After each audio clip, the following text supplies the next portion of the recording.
दोस्तों अगर आप लोग कंफ्यूज हैं regarding the age limit for UPSC, EPFO, APFC EO examination जिसकी इंडिकेटिव नोटिफिकेशन कल ही आई है, तो ये वीडियो आपके लिए है क्योंकि यहाँ पर मैं आप लोगों के जितने भी डाउट हैं एज लिमिट के रिगार्डिंग वो सारे रिजॉल्व करने वाला हूँ। देखिए सबसे पहले बात करते हैं ईओ एग्जामिनेशन की। इस एग्जामिनेशन के लिए कोई भी मिनिमम एज लिमिट मेंशन नहीं कर रखी है। मतलब आप 16 के हो, 19 के हो, 21 के हो, अगर आप एजुकेशनल क्वालिफिकेशन का क्राइटेरिया मीट कर रहे हो तो you can apply for this particular examination. लेकिन ईओ एग्जाम के लिए मैक्सिमम एज लिमिट मेंशन कर रखी है, और वो एज लिमिट क्या है maximum for unreserved category and EWS category, general category और ईडब्ल्यूएस कैटेगरी के लिए 30 कि अगर आप 30 के नहीं हुए हो तो आप ईओ एग्जाम के लिए अप्लाई कर सकते हो अगर आप अनरिजर्व कैटेगरी या फिर ईडब्ल्यूएस कैटेगरी से बिलोंग करते हो। अगर आप ओबीसी कैटेगरी से बिलोंग करते हो तो आपको 3 साल की रिलैक्सेशन दी गई है, आप 33 की एज तक अप्लाई कर सकते हो।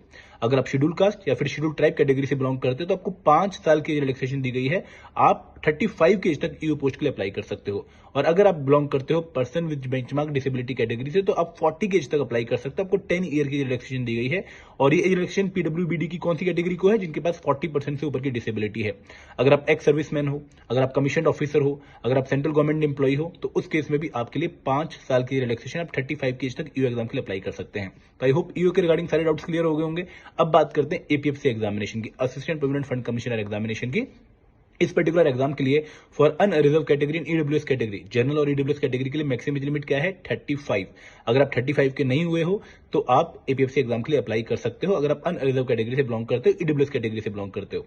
अगर आप ओबीसी कैटेगरी से बिलोंग करते हो तो यहां पर भी आपको 3 साल की रिलैक्सेशन है, आप 38 की एज तक अप्लाई कर सकते हो। अगर आप SC, ST, commission officer, ex serviceman, central government employee category से बिलोंग करते हो तो आपको 40 की एज तक अप्लाई करने का मौका मिलेगा फॉर द एपीएफसी एग्जामिनेशन, 5 साल की रिलैक्सेशन है। और अगर आप पर्सन बेंचमार्क डिसेबिलिटी कैटेगरी से बिलोंग करते हो तो आपको यहां पर 45 की एज तक अप्लाई करने का मौका मिलेगा, आपको 10 ईयर की रिलैक्सेशन है।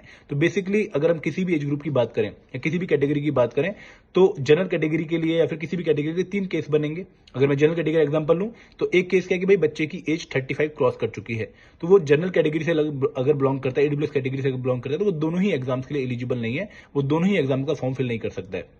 अगर उसकी एज 30 से लेकर 35 के बीच में है तो वो एपीएफसी एग्जाम के लिए अप्लाई कर सकता है, ईओ एग्जाम के लिए अप्लाई नहीं कर सकता। और अगर उसकी एज 30 से कम है तो वो एपीएफसी के लिए अप्लाई कर सकता है और ईओ के लिए अप्लाई कर सकता है। और बाकी कैटेगरी वाले अपनी एज रिलैक्सेशन जोड़ के ये केस कैलकुलेट कर सकते हैं। अब आई होप कि आपके मन में कोई भी डाउट नहीं होगा regarding the age limit for APFC and EO examination. Thank you very much.